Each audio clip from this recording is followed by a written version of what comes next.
The Alliance of Business Leaders, Business for South Africa, B4SA, has hailed the appointment of a special envoy to the US as a crucial step towards improving relations between South Africa and America.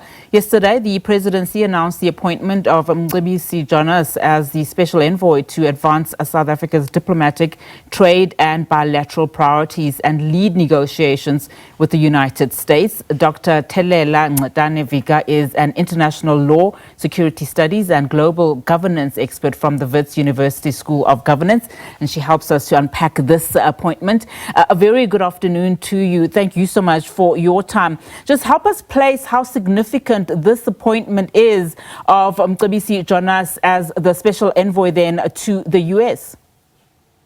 Yes, good afternoon, Nati, and all the viewers of SABC. It is incredibly important, especially at this juncture, that the US and South African bilateral relations are really very fractured, to say the least. So there need to be mechanisms of repairing that relationship, because notwithstanding dynamics within the United States, but it remains a critical partner to South Africa and vice versa. So it is quite, and it signals that President Ramaphosa takes the fractured relationship situation very, very seriously. Now, whilst this is, of course, not an appointment as the ambassador to the US, just give us perhaps a sense in terms of the role that he would play as a special envoy, whereas, not an ambassador as such in this particular role, particularly when you look at how the former ambassador, left the US, as also how you look at the deepened relations, in terms of just those strains between the US and South Africa. Yes, well, special envoys are always appointed for brisk missions, for shorter missions than an ambassador would have been. For instance, in the case of Rasul that you have mentioned, he would have been given a term like 4 years or so. But a special envoy are given special missions, and in this case really is to mend the fractured relationship between us and the United States. So I guess the brief of Mr. Mcebisi Jonas is to really try to navigate this relationship in a way that it can find itself way back. It may not be the same, because I suspect that we're not going to get to where we were. Not that the relationship between the United States and South Africa was perfect, even during the Biden administration. It wasn't. The fact that Biden didn't even visit South Africa should have told us something. But during this administration, it's heightened. Of course, it's not going to be an easy mending. I've been following, for instance, the media, the right-wing media in the United States. You're also seeing that there's an emergence of a video, Mcebisi Jonas reflecting on President Trump, and the sentiments are obviously more not positive. So those things may even haunt him. But him as a person, he's an astute politician, a very experienced one even, and also a very astute businessman, which could work to our advantage, given that the President of the United States has got a liking for deals, businessmen. So maybe that could help us. But I don't think it's going to be an easy one. Absolutely. And I want to just touch on that last point. I mean, notwithstanding, of course, that he has gotten the nod from various, segments, particularly in the business fraternity. I mean, the statement also says that he's entrusted with the responsibility to advance South Africa's diplomatic, trade and bilateral priorities.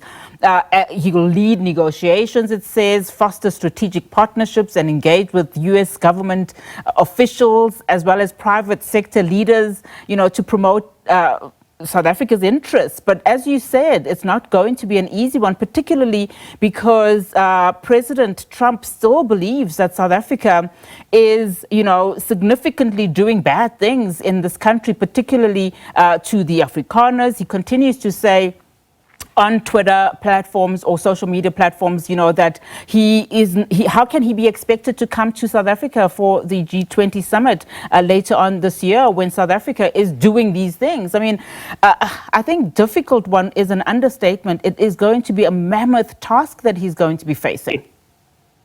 It's definitely going to be one, and one would assume that there's also some groundwork that's being done behind the scenes by the president, which one assumes that is happening, and all others are really given the responsibilities to discharge diplomacy, because what Mcebisi Jonas would really benefit from, it's soft skills and diplomacy, and it's not going to be easy, because United States has decided to take a particular hard posture towards South Africa, and the resurgence also of, the AfriForum's posture, the sentiments of, some kind of genocide happening in South Africa. So he will have to navigate that, because any trade relations between states happen in a context really of some functional relationship. So first and foremost, you try to mend the relationship, then you can talk business. Of course, President Trump is attracted to business deals. So if South Africa has got some business deal, one or two, or a couple that are on the table, and maybe when they put that before him, and of course, Mcebisi Jonas would also need to lobby business in the United States, lobby Congress, some members of the Congress, just lobby groups, because he's not going to just walk and achieve what he needs to do. So he really needs to navigate that space very carefully. But we can only wish him well, at least for the interest of the country, because I suspect President Ramaphosa is sending a special envoy before he decides on appointment of the ambassador. At least the special envoy can give him some glimpses of who can fit and how he navigates the appointment of an ambassador later. Of course. Thank you so much for that. Dr. Thelela Ngcetane-Vika is an international law, security studies and global governance expert from Wits University, just giving us a sense there in terms of the appointment of Mcebisi Jonas as the special envoy to advance South Africa's diplomatic trade as well as bilateral priorities as a U.S. envoy.